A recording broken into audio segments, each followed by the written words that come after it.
My name's Serena. I work at Waterville Creates, and I'm super happy to be here and get to share with you some the awesomeness that is Chris Dorman at the Maine State Library, who is the STEAM librarian, and we'll talk more about what that means. And Sarah, do you want to introduce yourself? Because you're really responsible for this awesome program.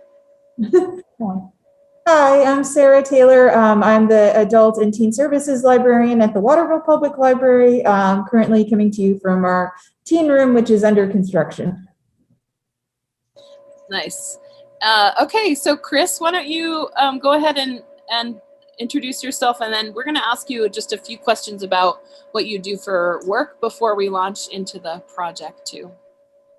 Okay. Hi, I'm Chris. I'm the STEM librarian, as Trina has already stated. And my job on paper is to help provide STEM, which is science, technology, engineering, and mathematics, support to the public, private, and school libraries throughout the state of Maine.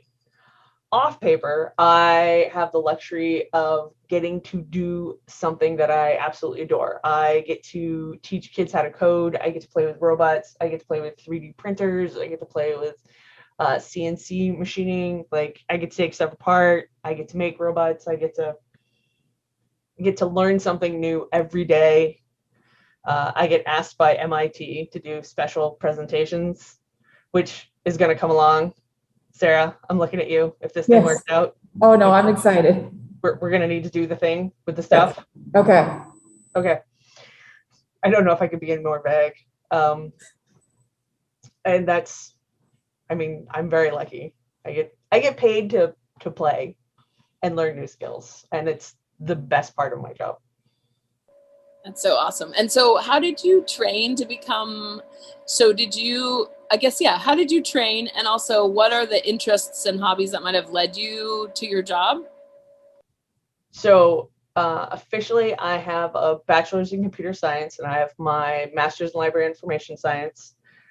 Unofficially, I was the kid who, because I'm old, so I'm looking at all the kids right now. So we used to have phones that were on the wall, and you could take them apart, and they were connected to a cord. I took apart the phone because I thought I could put it back together again. And that was the beginning of the start of everything. Like, anything that I found, I grew up on a farm. I grew up with makers.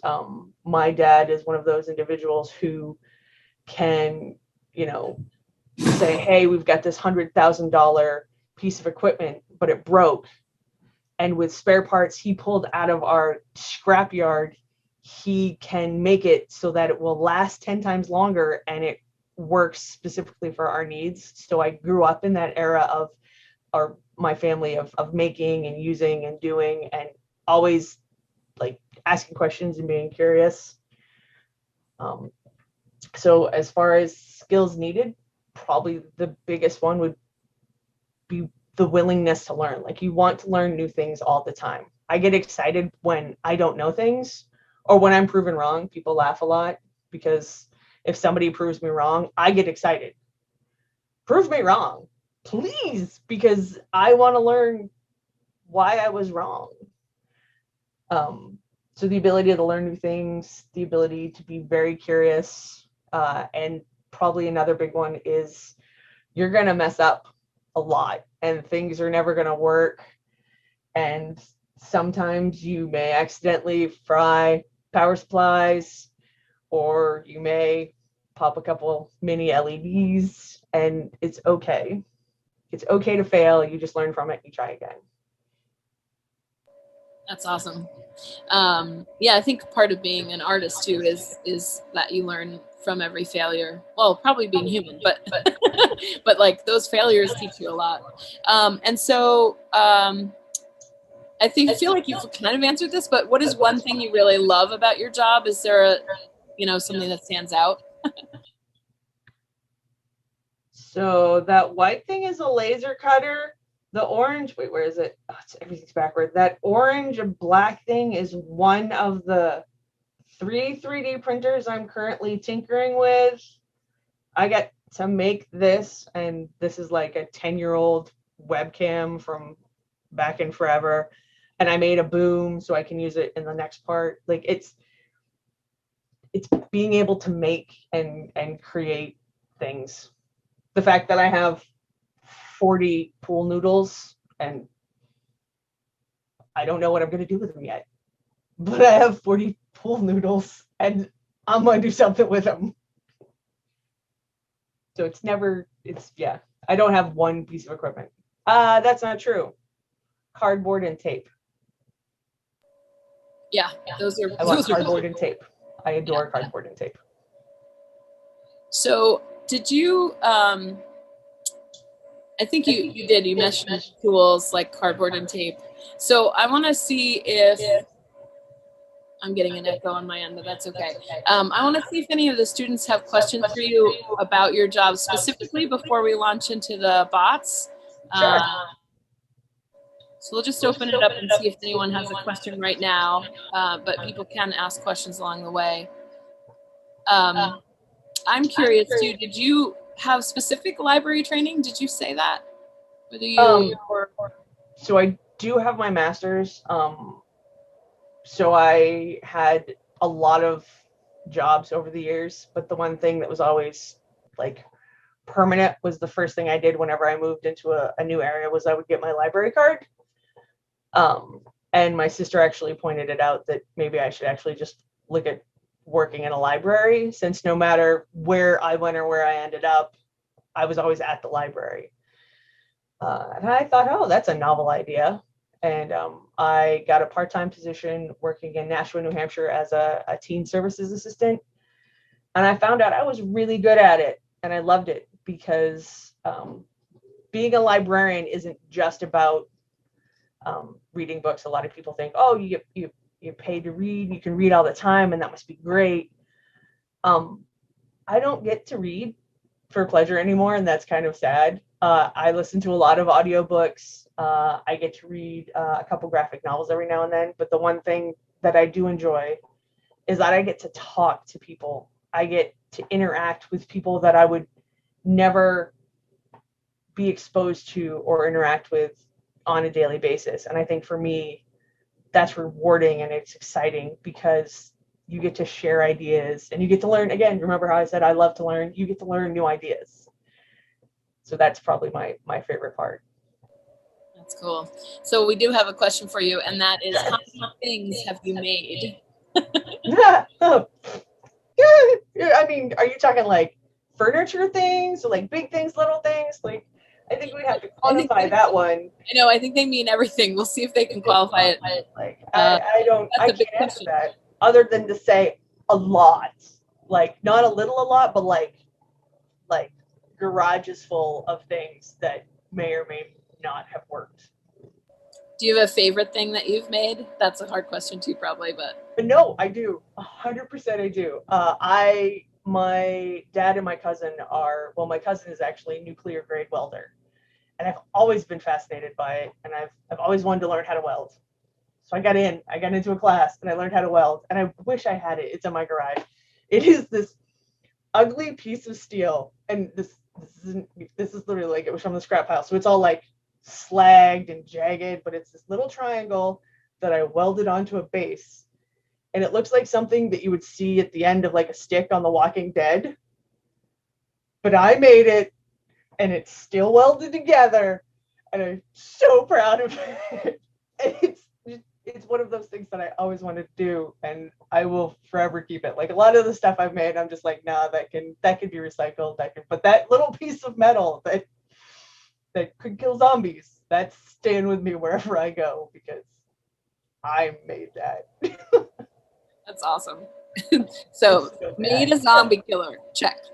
Made a zombie killer, check. Awesome. Terrifying. Okay, well, I think without further ado, it doesn't look like we have other questions, but people are welcome to ask in the Q&A. So Chris, thanks for being here, and we're super excited to make some Bristlebots with you. Woo! All right, I'm going to switch over. We're going to talk about Bristlebots today. Now, you can make these with your kit. I know the difference is that, and again, I apologize for the fuzzy camera, but it's older than my dog, and she's really, really old. So what we're going to do today is we're going to make Bristlebots. Now, a lot of people think robots need to be thinking, but that's not the case. It just has to be some sort of movement. So we're going to make a basic robot with all the stuff that you got in the kit today. So you should have the head of a toothbrush. You should have some little motors, googly eyes, which are super, oh no, one got stuck. Googly eyes, which are super important for everything. A Chanel stem, and one magnet. Now I know in your kit, you all should have gotten little glue dots, and those are important. I didn't get glue dots, so I'm going to be using super glue. Where's my camera? Oh, there we go. Don't use super glue. I'm a professional, and it's all I have for glue right now. So what we're going to do first, we're going to take our Bristlebot, or our toothbrush. That's going to be the start. The next thing we're going to do is you should have a sticky peel off back. So this is the motor. So actually, we should try the motor first. So you have, let me see if I can focus. You have the red and the black. So black is usually considered ground. Red is usually considered positive. So what we're going to do is we're going to make sure that this works. So first things first, this is a vibrating motor. So you're going to want to pinch it, because if not, it'll run away. The red is going to go on the battery, focus, with the plus sign. So you can just kind of hold it. And then if we do it right, I don't know if you guys can see it vibrating or maybe hear it, but this is in fact moving. Let's see it bounce on my nail. Okay. So make sure that your motor works. Okay. If it doesn't, put it in the chat and we'll troubleshoot it. Okay. Now I have two motors. I don't know if you guys got two motors in your kit. For this, we'll just try one to see how it works. So we're going to take our sticky off. Where you place the motor will help dictate the actions of your Bristlebot. Is there a right or a wrong? Nah, like you do you. If you want it to be a little top heavy, put it up in the front. If you want to see what happens when you put it in the back, put it in the back. It's fine. Your choice. We're going to make sure our Bristlebot works first. So again, bottom, top. Now you guys can't really see, kind of. Yeah, I don't need to put two engines on that. That's going to go just fine. Okay, so what we're going to do is you should have one glue dot. You're going to put a glue dot. Sorry, my watch just went weird. You're going to put a glue dot on top of your engine, or your motor rather. I'm going to put, this is the decision. I don't think super glue is conductive, so I'm going to change tactics. I'm going to use tape. But you guys should use glue dots. So put one glue dot on top of your tiny motor. I'm going to use the all-important masking tape. I'm going to just make le bubble. Okay. I'm going to put it on top. I should probably cut it down a little. Boop. So put it on top of my tiny motor. I'm going to take the black wire. So this is our ground wire. I'm going to take the black wire and stick it on. And it should be able to stick onto your sticky. And then I'm going to take the negative, so the side, focus, that doesn't have the plus. So see how that has the plus? Plus is positive, so we want the bottom, so the one with the marks on it. You're going to put that on top and push it down, and it should stay. Now, I know because I pre-tested, when I touch my Bristlebot, it'll move because I've completed that circuit. Okay, and what a circuit is it's just electricity being lazy. Electricity will always find the easiest way, which is how you get short circuits, because electricity is kind of lazy. It wants to find the path of least resistance. That's why we have resistors. Okay, so now we have a nearly completed Bristlebot. So we have toothbrush, motor, battery, and black wire stuck to the bottom. Now, I could just put a piece of tape on there and let my Bristlebot do its thing, but it's kind of boring. It needs life. It needs personality. So what we're going to do is we're going to take my Schnell stem. You can cut these with scissors. Also, if you just take your fingernail, just tip your fingernail, push it onto that wire, and you just kind of twist really fast. I don't know if you can see what I'm doing, but when you twist really fast, that wire will actually break. It's weak. And I want antennas. So I'm going to fold in half. Now you can make antennas. You can make legs if you want. Just think my Bristlebot needs some antennas. Now this is where I'm going to use my super glue. And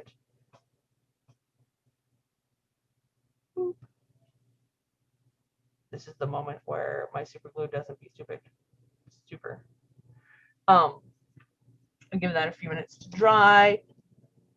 While you are waiting, you can take your other sticky dot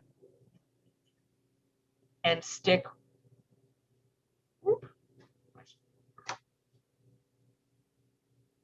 Pause. Super glue drying. So awkward. Yeah, this is where I wish we had music. Sorry, everyone. I know you don't want me to sing. Like Me either. the only songs I really know are like the mouse ones that are definitely copyrighted.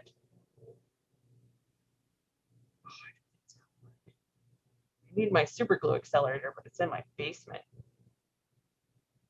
Put it underneath. And again, so this is part of making. This is experimenting. This is making your Bristlebot. Here, I won't even use glue. I'll just stick it in between. Woo! Made my Bristlebot glue. I'm gonna, instead of super gluing my fingers together, like I almost just did, I am going to take it, put it through here, and then just twist it at the top. Because why not? It's part of making. You kind of just do what you want and see what happens. Because all of the stuff we're using is all safe. Like nothing's gonna happen.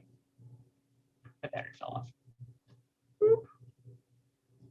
off. You also have googly eyes. If you want to figure out ways to attach them, that's fine.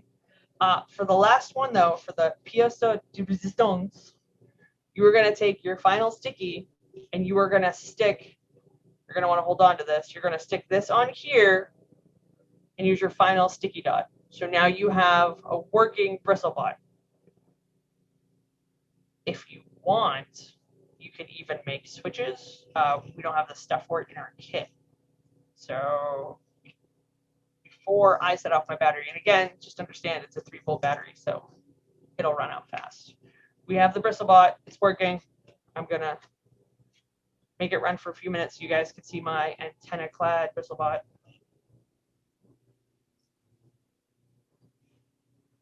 There you go. Bristlebot. Yay. 101.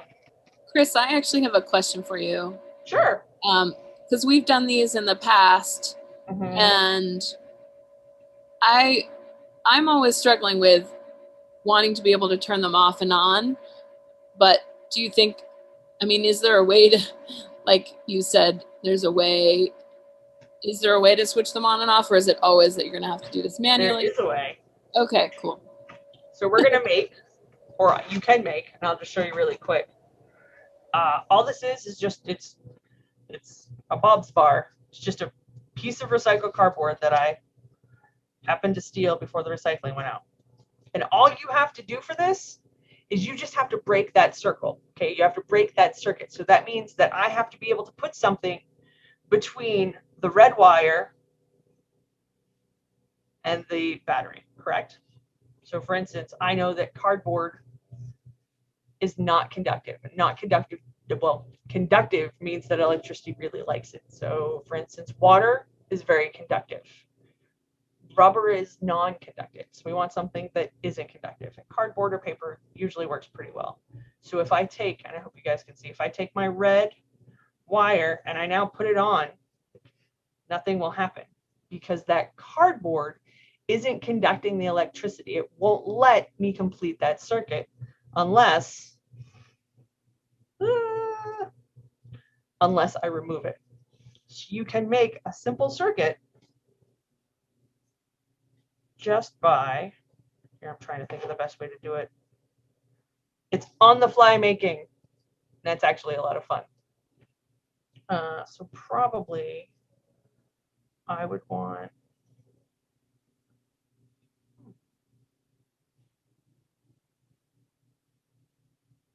oh, that'll work. So what I'm going to do is I'm going to take a little piece of tape. Should have gotten my skinny masking tape. And I'm going to make kind of a buffer. So this is just tape on tape. So I have a little piece of masking tape. Focus. There you go. Little piece of masking tape on my sticky tape. And that's going to be where my switch or my little piece of cardboard is going to be able to slide in and out. I need a little more tape. Hold on just a second. More tape. There we go. So now what's going to happen is I'm going to have, focus again. You can do a little camera. So I'm going to have the wire sitting here, my cardboard here, and when I pull it out, the red wire is going to be able to connect with the battery, completing the circuit, which means, in theory, my Bristlebot will work. Will it work on the first try? I don't know. Will I be upset if it doesn't work? I'll just try something else. Because, again, this is making, and it's trial and error, and there is no right or wrong way to make a Bristlebot. Do what makes you happy. So, as you can see, now I have my red wire. Boy, I need a better camera for this. There we go. My red wire. And I'm going to put my switch down, which is just my cardboard piece. And then I'm going to make sure that when I pull out, this is where I want like 3 hands. When I pull out my piece of cardboard, it will stick. Sorry, I have a tendency to like pull things to my face, so I'm also going out of shot of the camera, and I apologize. All right, there we go. Whoops, something touched because my hand just moved. There we go. Just gonna wrap it around, make sure it sticks. And now, if I bring this out,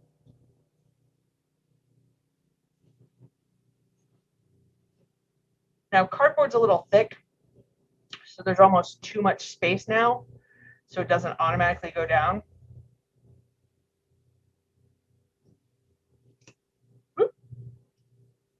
So I would probably have to do something smaller, maybe like a piece of paper.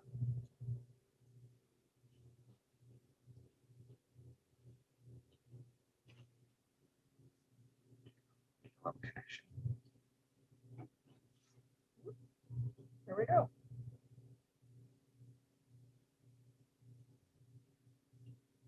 And again, I feel like I should be doing all of these fun and quirky comments, but especially with something as little as this, you just kind of keep playing with it and situating it until it fits right. So I need to move this over here more.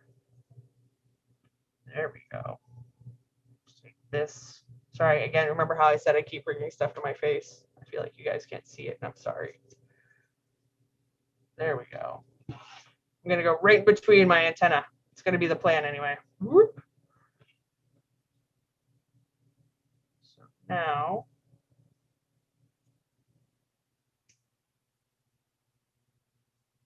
just making sure I get that connection. When I pull it out, whoop, It's not tight enough. So, and again, the more you play with the electronics and learning how certain things work, the more you'll be able to troubleshoot. So like right now, I know that because my tape is masking tape and it's kind of pulling away instead of sticking down. There we go. It kind of keeps pulling that circuit away because it's not really a stiff wire. Ooh. Yeah.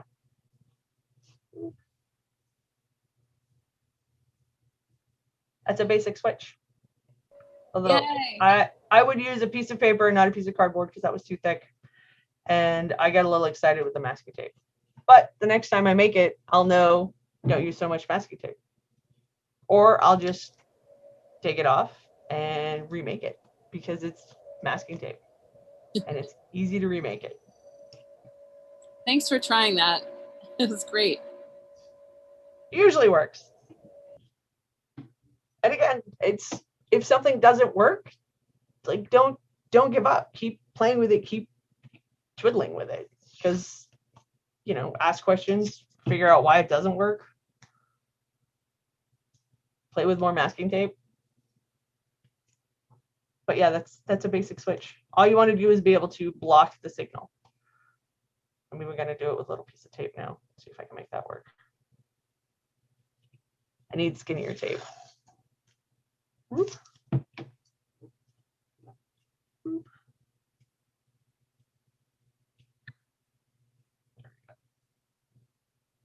And all I did was just remake the ad hoc tape from before.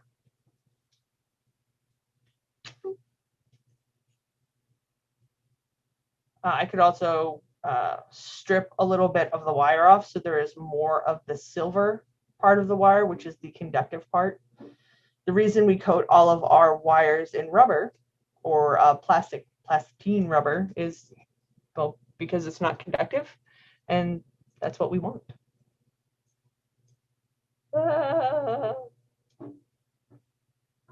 Sorry, again, pulling toward my face. I can't help it. There we go. It's a very dizzy bristlebot. You can catch it. And there you go. All I did was push that paper in between, so I broke the circuit.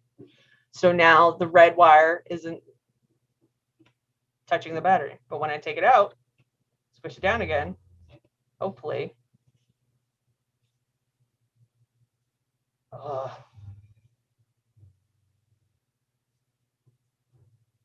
So frustrating. It'd probably be better with something that doesn't have a memory like masking tape. So maybe transparent tape. Oh, there you go. See? That's all it was.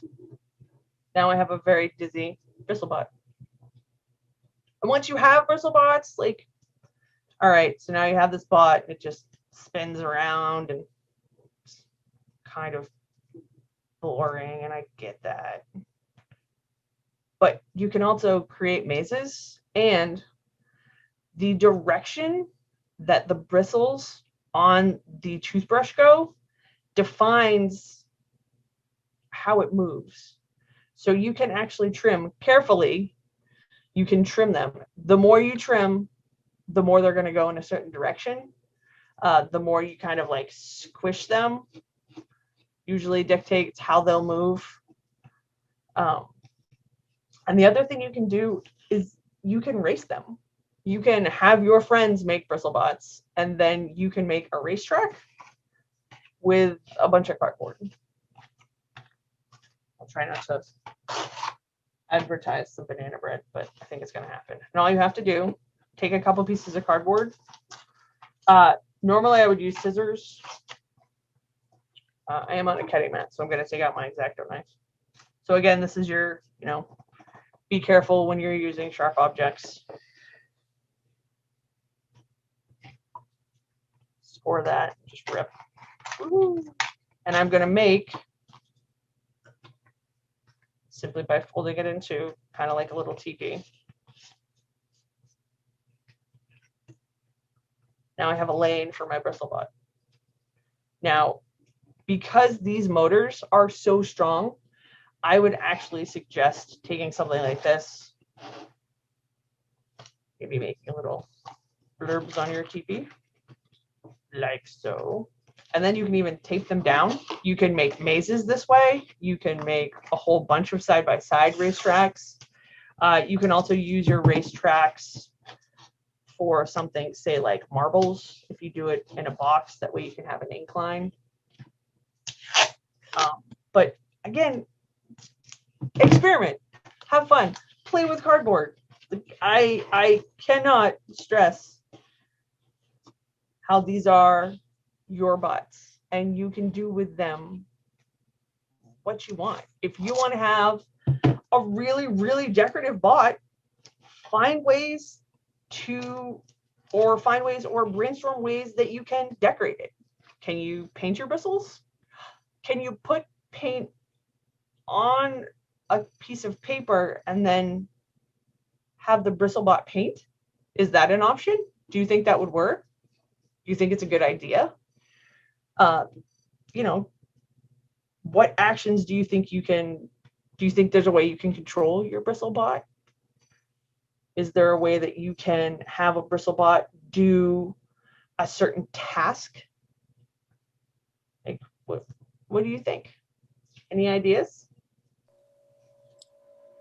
I love the idea of the maze, Chris. We've done that before, and I never thought actually about the way that you're creating it. It's so cool.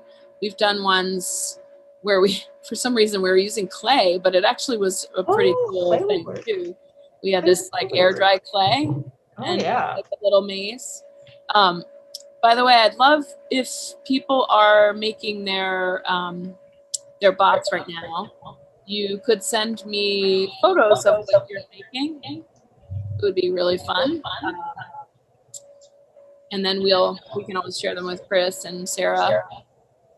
Yes, please. I love to see what people are making, because everybody has different designs, and it's so much fun. Yeah. And have you used other things other than toothbrushes with motors? I actually have made a giant Bristlebot. Ooh. With a giant broom. I got a little electric motor from, what was it from? I don't even know where I got it from. It was from a toy, so it was pretty big. I got it from Salvation Army. I took apart a vibrating toy and I put it on, and it kind of moved the giant broom. But it doesn't have to be something with bristles. The way that a vibrating motor works is that actually physically, if you get a strong enough motor, will actually pick it up and you just kind of bop along.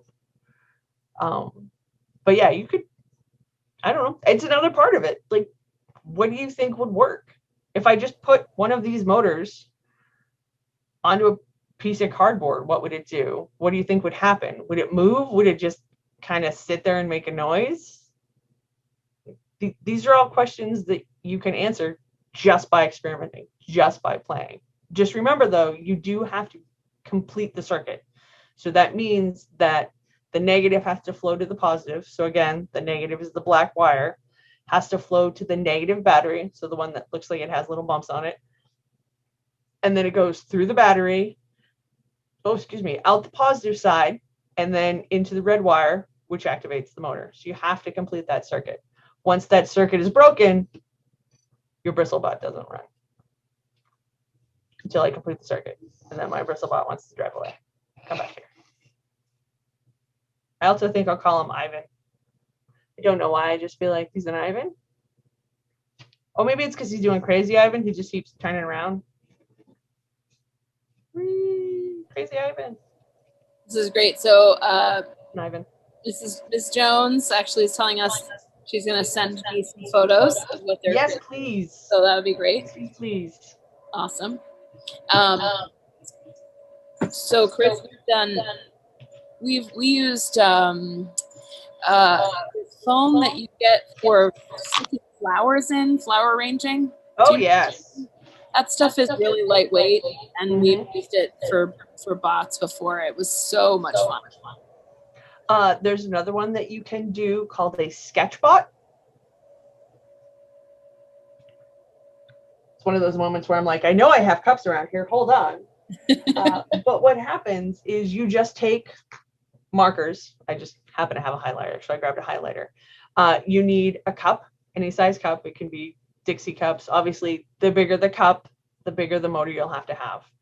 You take that cup, you put your motor on the very top, attach it to your battery just like you would with a Bristlebot, and then you take 4 legs. Now I really want a cup. I need a cup. Somebody give me a cup. All right, I have a Slurpee cup. Hold on, it might get loud. I'm gonna dump it out. There we go. I dumped everything out except for my Stormtrooper. Okay, so you're gonna take a cup. Oh no, stay Bristlebot. Ivan's going crazy now. See, look at him. He's doing crazy Ivans. Crazy Ivans is a submarine term for those of you who aren't familiar. So this is a Slurpee cup. You're gonna take your cup. I wouldn't recommend a Slurpee cup because they're kind of heavy. You're gonna take tape or elastic, and you're gonna attach your markers like legs. And when you do this and you connect your motor, it starts to draw. So your bot is now creating art. And so is my Bristlebot. He's going crazy. So we love art bots. They are a lot of fun. I wish I had everything on hand and we couldn't make one. But unfortunately, nothing is within arm reach. You can use tape, you can use elastic bands. The different thickness of your markers might make a difference. Also, it's a Thor cup because I like Marvel movies. But you can experiment with almost anything,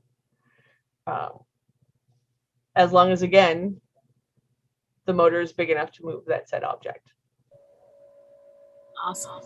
Yes. Does anyone have questions for Chris or anything that's happening with their bots? I also should mention we still have more materials, kit materials at the Waterville Public Library. If anyone did not pick them up, you can get them at Library to Go, Monday through Friday, 1 to 5. Am I right, Sarah? Sorry. Yes, we have kids left, and you can pick them up anytime, Monday through Friday, 1 to 5. Bad. Awesome. Masking tape fail. Make my go really fast.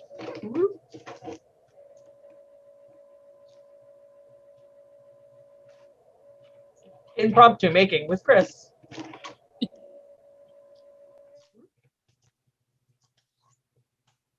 And again, the fun of making is that you can use whatever you have on hand.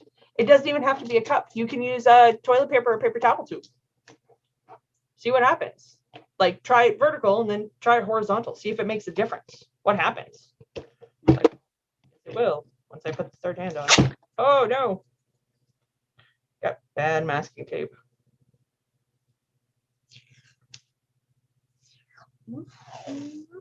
Chris, I have another question for you. Sure. So the motors, I've always ordered the motors online, but do you know, is there anywhere local in our area that would have these little motors? So story time. I'm pretty sure they still have them. I'm a huge proponent of the dollar store. I spend a lot of time there because I can find a lot of making materials. The dollar store, and I think, again, they still have them, has electric toothbrushes for $1. And the motor that they use in the electronic toothbrush is more than enough to make a Bristlebot. They are bigger, so you have to kind of finagle the placement, which, again, is fine. Just keep playing with it. Eventually it'll work. But it has everything that you need to make both of the bots that I'm showing you right now, both the Bristlebot and the ArtBot, which is super fun. I love the dollar store for that reason also. Oh, Maker. so much fun. Tap my motor down. Tape it.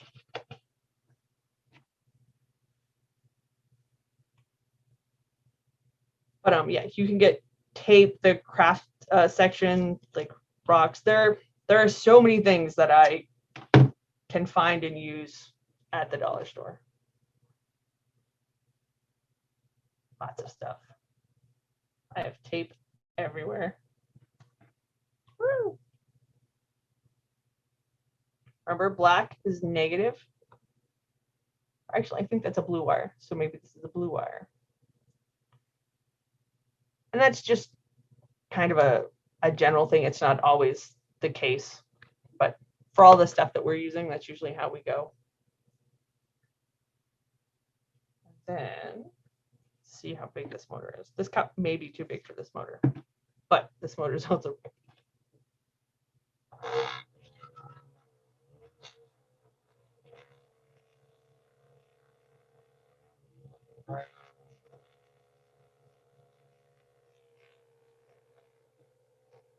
No, it's really loud. Can you guys hear that?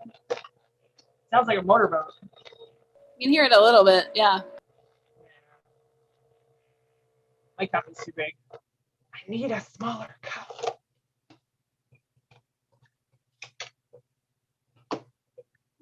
Small. And I usually have everything within hand's reach. And now I'm like, oh, I need, wait, do I have yogurt cups? Ping pong balls, balloons, quartz, coffee filters, a random ball. Cups. Oh, hold on. Oh, yes, this will work. Lovely. Oh, I actually have. And I'm back. So they look like this. Dollar store toothbrushes. The motor's right here. Clip off the bristles. The this one doesn't have a motor because I've already scalped it. You take it once, the motor, all of the wires and connections will come right out, and it comes with 2 AA batteries. Smaller cup. This is the best tip ever, by the way. I'm so excited that you said this. It's like an Bristlebot in one dollar store toothbrush. The best part is when you purchase 100 of them online and you have to go pick them up. And then you just look at that individual and they're like, yeah, I ordered 100 toothbrushes. I don't know what they thought of me as I walked in and collected my 100 electric toothbrushes. When the zombies come, I'm very worried about dental health. I think that's what I went with. All right, so I know that sticks. So we will tape down my motor again, and let's see. I'm about to draw all over my board, and that's okay. There we go. Yay! And as you move your legs, you can make different designs. And it goes to different areas. So like I'll make this one a little wider. See what will happen. It'll tip over because my triangle is broken. But yeah, there you go. See? Quick and silly robots with Chris. This is great though. It's abstract art. Yep. But you can, yeah, it all depends on the size of your motor and if it's big enough to vibrate or move whatever object you're trying to move. And you have the battery power to move it, which is a lot of fun. These ones are, oh no, these ones are I think 1.5s. Oh, 3 volts. So as Tony Stark said, it can run something small for a really long time or something really big for a short amount of time. which is how it works. And again, you can buy these, or you can buy LEDs, which are little light emitting diodes. If you go to, again, the dollar store and you buy the little pumpkin lights, everything you need in that pumpkin light is you can make LED throwies. You can make what are called scrappy circuits. If you don't know what scrappy circuits are, like, by all means, Google them. They are phenomenal. They are entire circuit boards that you can create using cardboard, aluminum foil, and just tape and batteries, like just stuff you find at the dollar store. Yeah, I have that right here. So cool. So I wanted to see if anyone had questions at all for Chris. It looks like I've already gotten a few emails with pictures, by the way, so I'll be saying. Oh, excellent. Yeah. Yeah, like everything that I got from my scrappy circuit box all came either from my recycle bin or from the dollar store. It's like, this could be a single toggle switch, an on and off switch if you have a positive and a negative. Now I've broken the circuit, and now I've completed it because the metal clips are conductive. So scrappy circuits, they're awesome. Don't have wire, 2 paper clips, and some rolled up and squished up aluminum foil. There are a whole bunch of ways to do a whole bunch of different things. Just hanging out at the dollar store. So Jessica says, our bots are kind of sad, but we've moved into the art room to try to perfect them. No, what's wrong with them? Are they just not working, or are they just kind of design unhappy? She said they're falling over. Ah, so this is where the learning about weight management works. If they're falling over to one side or the other, see if you can scoosh, just a skosh, it's a technical term. If you can scoosh or skosh either your battery or your motor to one side or the other, play with placement. Because again,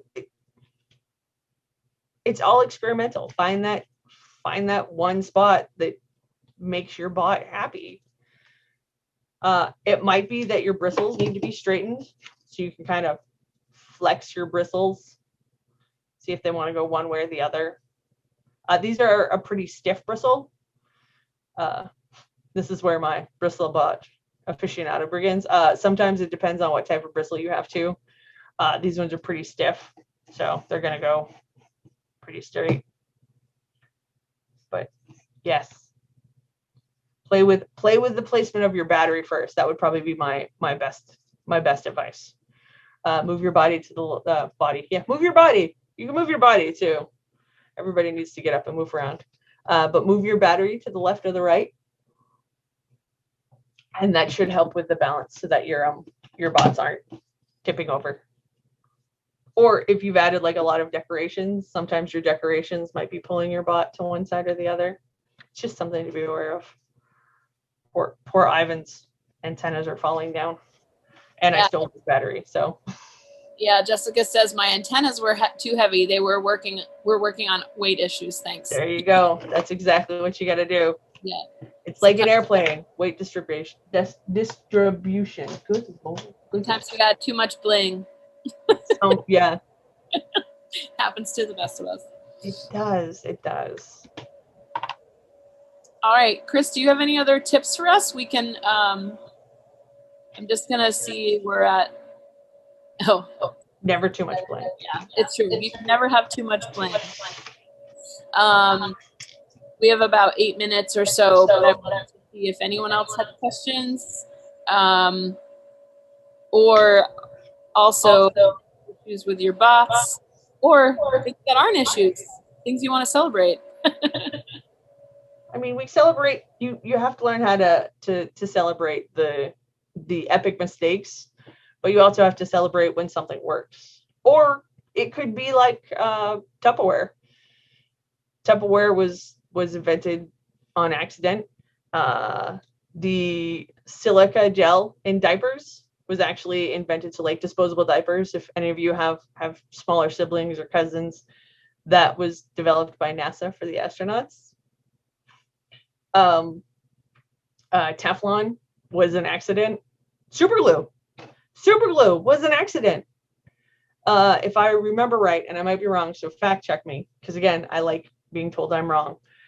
It was an accident because the scientist who invented it was trying to coat two polymers on a piece of glass and realized that once he stuck two pieces of I think he was working with glass, but he stuck two pieces together and created accidentally super glue, and he couldn't remove the pieces. So yeah, super glue was an accident, which is kind of funny. That's cool. Mm-hmm. All right, Sarah, is there anything that you think we should add before we sign off? I'm just gonna make sure nobody else has more questions. No, not that I can think of. Just once again, if you want to make another one, or if you didn't get a kit and you're watching this as a recording, we do still have a bunch at the library that you can pick up during to-go hours, which are 1 to 5, Monday through Friday. If depending on age, we also have Crafter Noon kits for kids that we give out every week if anyone's interested in those. Awesome. I am putting in the chat our Google Forms. It's like a feedback form to fill in. So we would really love to have feedback from folks, what they thought, and also what they'd like to see next. So we are doing another slice coming up. I'm going to start my video just because. So our next slice coming up is, it's called From the Bayou Tapestry to Comic Strips. And it's Colby College is putting that one on. And they're looking at this medieval tapestry and tracing this medieval tapestry to comic strips and actually looking at illustration and art making throughout a long period of time. So it's going to be kind of fun and interesting. And then you'll be doing an interactive piece where you can create your own kind of virtual tapestry, which is kind of fun. So, and I should have the link for that in the next, I'll send a follow-up email and people can register for that if they'd like to. So thanks, Chris. This has been really awesome. And thanks, Sarah, for putting this together and inviting Chris to do this with us. Where'd it go? Ooh, that's cool. Chris, what is that? Is that a plastic top? It is, again, the tin to dollar store Play-Doh. You can use anything as long as the engine and the battery create a circuit and the motor of the engine is big enough to vibrate the object or move the object. I like this one. It's kind of like a hockey puck. Yeah, that's cool. It's a Roomba with no direction.